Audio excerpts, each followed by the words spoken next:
Sherlock Holmes en El signo de los cuatro, por Arthur Conan Doyle.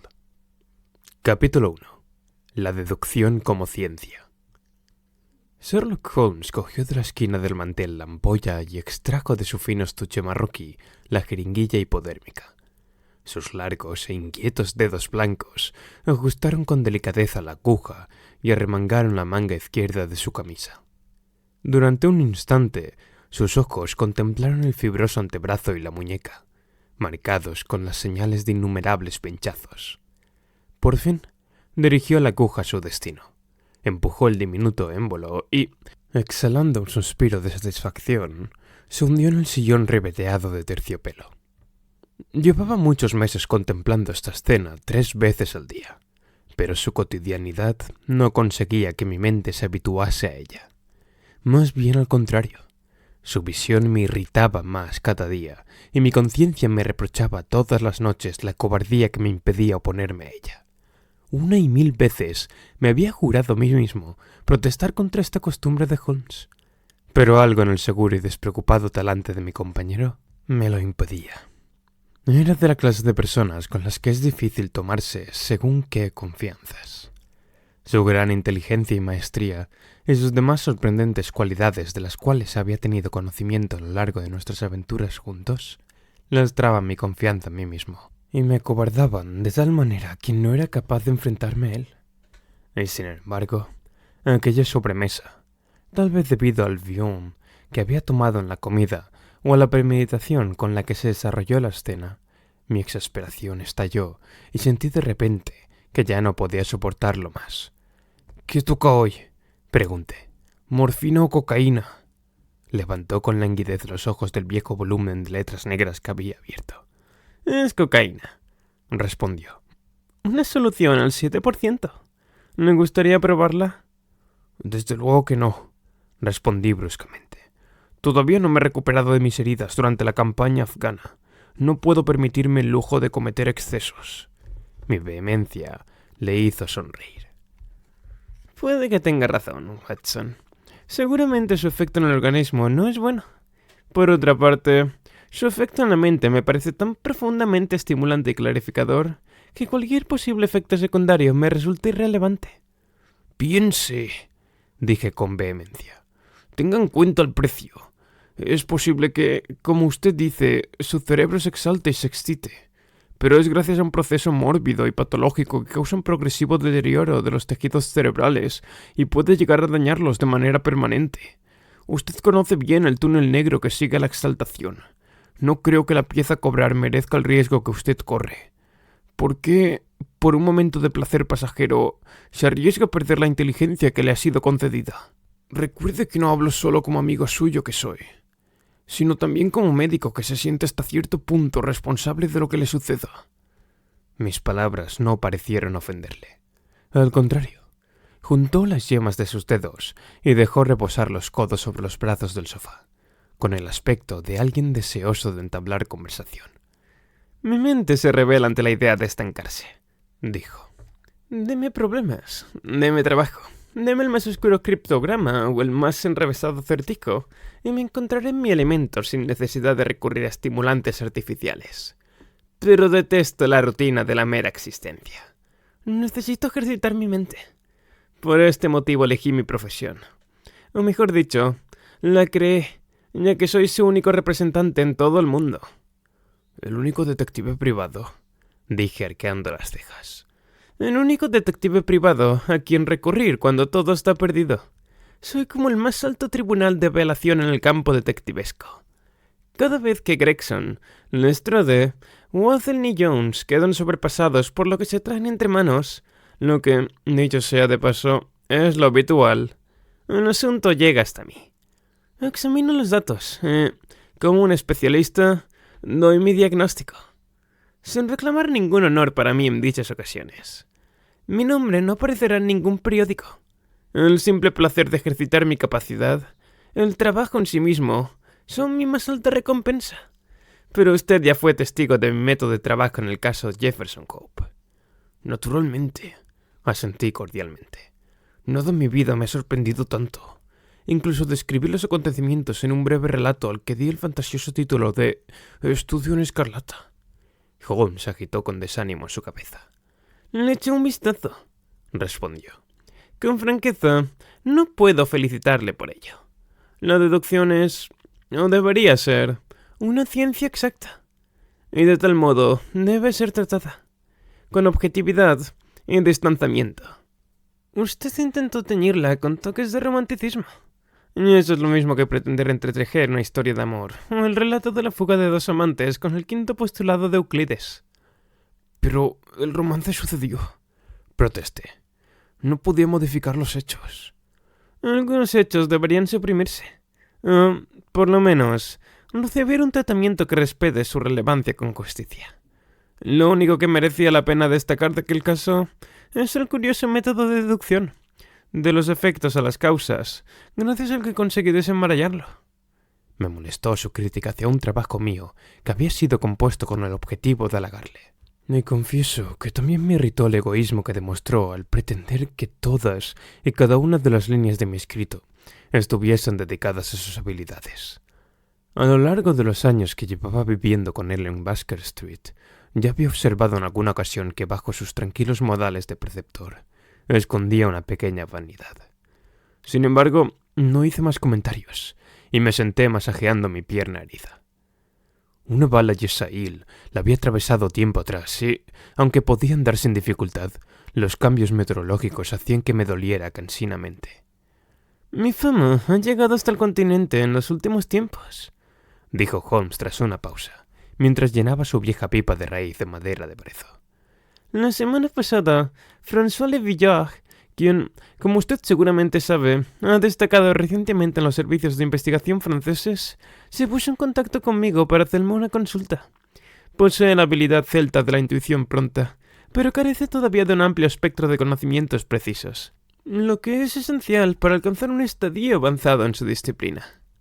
El caso estaba relacionado con un testamento, y tenía algunas características que lo hacían interesante.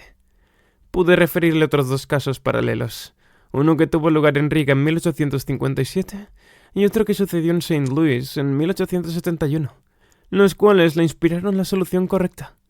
Esta es la carta que he recibido de él esta mañana, en la que agradece mi colaboración. Mientras hablaba, me alargó una hoja arrugada de papel de notas extranjero.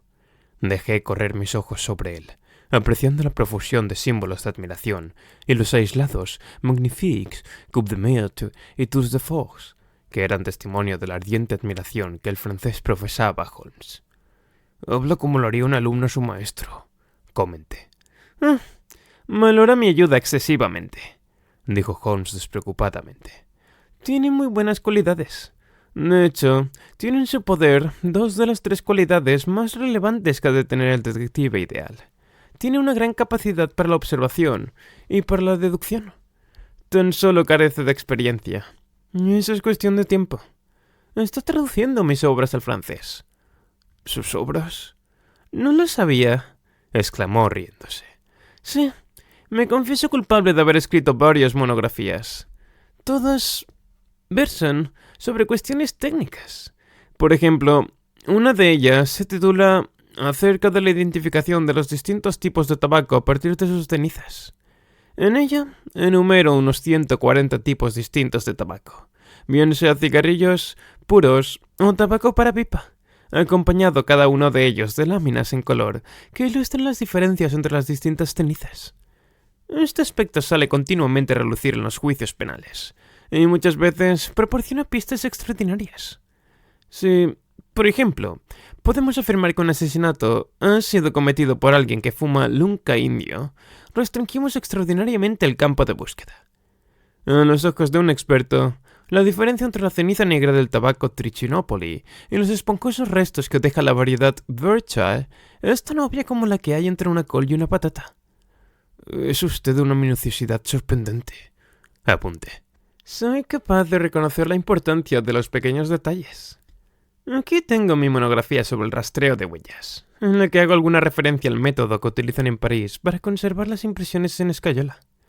También tengo aquí un pequeño escrito sobre la influencia que tienen los oficios en la forma de las manos de quienes lo ejercen, acompañado de moldes de las manos de pizarreros, marineros, corcheros, compositores, tejedores y talladores de diamantes.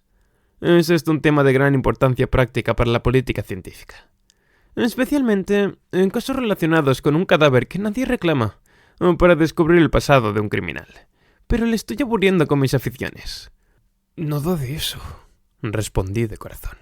Lo encuentro sumamente interesante, sobre todo teniendo en cuenta que he tenido la oportunidad de verle llevar sus conocimientos a la práctica. Pero habla usted de observación y deducción. Sin duda, la una implica hasta cierto punto a la otra. Más bien no, respondió mientras se recostaba cómodamente en su sillón y su pipa lanzaba al aire espesas volutas de humo. Por ejemplo, mi capacidad de observación me dice que esta mañana usted ha estado en la oficina de correos de Wigmore Street, y mediante deducción, infiero que lo que ha hecho allí es enviar un telegrama. Correcto, dije. Ambas afirmaciones son correctas, pero le confieso que no veo cómo ha podido saberlo. Lo decidí de repente y no se lo he mencionado a nadie. Es de lo más sencillo, apuntó riéndose ante mi asombro. Tan absurdamente sencillo que cualquier explicación resulta superflua. Pero, a pesar de ello, podría resultar de utilidad para establecer los límites entre observación y deducción. Gracias a mi capacidad de observación, sé que tiene adherida a la parte interna de sus zapatos un poco de barro rojizo. Justo enfrente de la oficina de correos de Wigmore Street han levantado la acera y han excavado en la tierra de tal manera que es casi imposible evitar pisarla al entrar en la oficina de correos. La tierra en ese lugar tiene ese peculiar color rojizo y, por lo que yo sé, no es posible encontrar en ningún otro punto de este barrio. Hasta ahí por lo que concierne a la observación. El resto es obra de la capacidad deductiva. ¿Cómo llegó a deducir que había enviado un telegrama?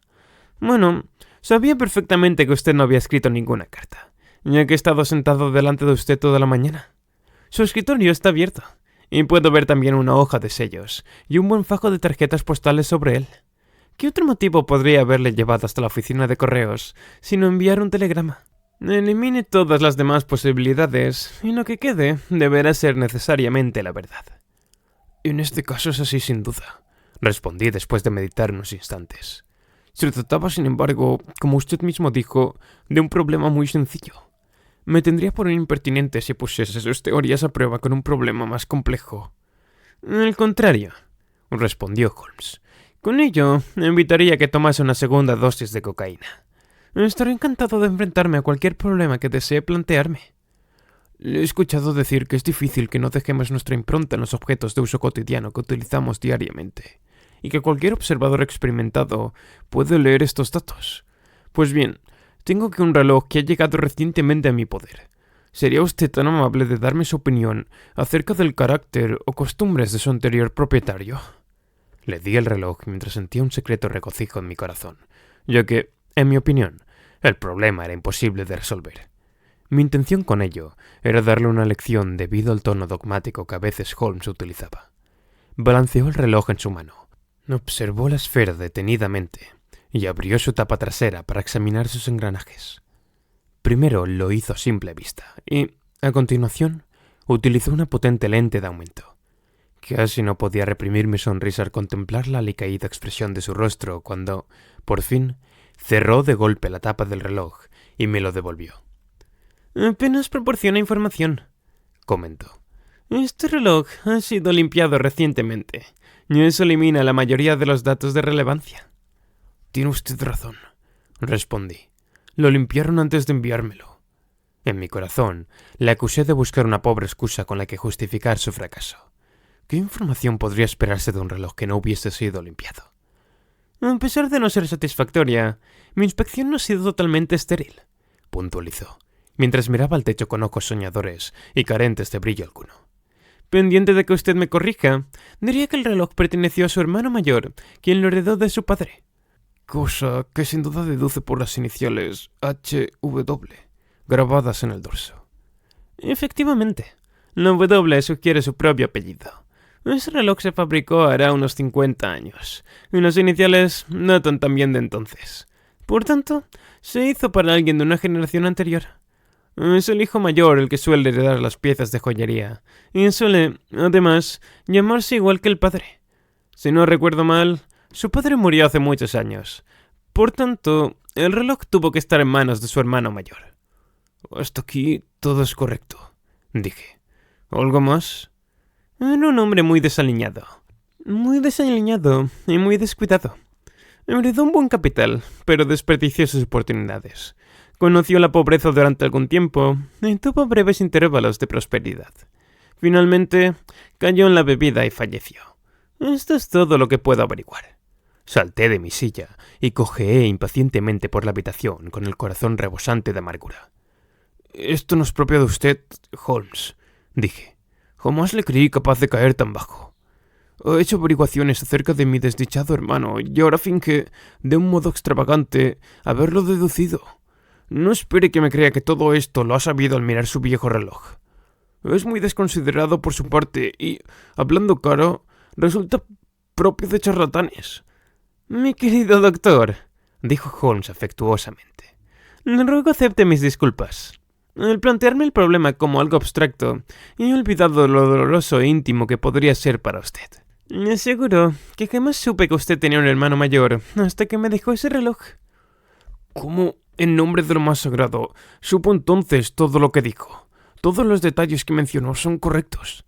«He tenido suerte. Me limité a mencionar los hechos de mayor probabilidad. No esperaba que todos fuesen totalmente correctos». «¿No se trató entonces de meras suposiciones?» No, jamás, supongo. Este es un hábito muy desafortunado y que destruye la facultad lógica. Algunas cosas le resultan peculiares porque no está siguiendo mi cadena de pensamientos o porque no presta atención a los pequeños detalles de los cuales se pueden extraer importantes consecuencias. Por ejemplo, afirmé al principio que su hermano era un hombre muy descuidado. Si observa la parte inferior del reloj, verá que no solo tiene 2 abolladuras, sino que está lleno de arañazos y rasguños debido a la costumbre de llevarlo en el mismo bolsillo en el que se guardan otros objetos, como, por ejemplo, llaves y monedas. No es muy descabellado llegar a la conclusión de que un hombre que hace algo así con un reloj de 50 guineas es bastante descuidado. Y tampoco es una locura deducir que un hombre que ha heredado un objeto de tanto valor habrá heredado también otros bienes similares. Asentí para demostrar que seguía su razonamiento. Entre los prestamistas de Inglaterra está muy extendida la costumbre de utilizar una punta afilada para grabar, en el interior de la caja de los relojes que aceptan como empeño, el número correspondiente al recibo que extienden. Resulta mucho más cómodo que ponerle una etiqueta al reloj, ya que así no hay riesgo de que ésta se pierda o acabe en una pieza distinta.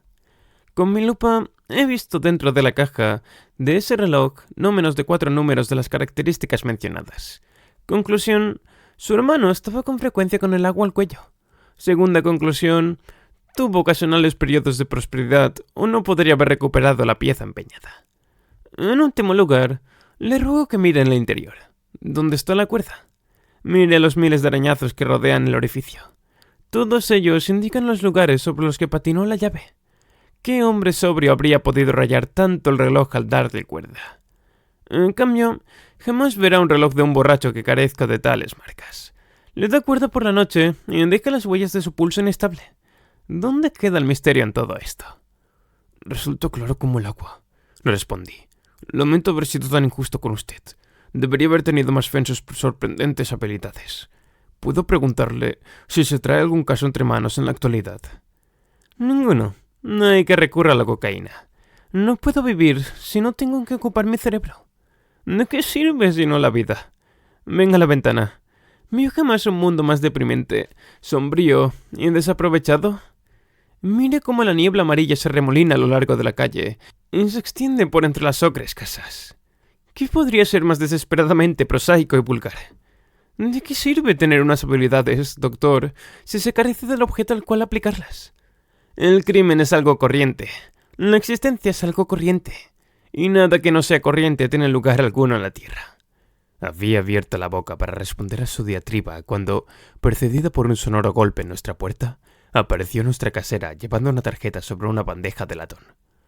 «Una señorita desea verle, señor», dijo dirigiéndose a mi compañero. «Señorita Mary Mortsan», leyó Holmes. No lo había oído antes. Dígale a esa señorita que pase, señora Hudson. No se vaya, doctor. Preferiría que se quedase.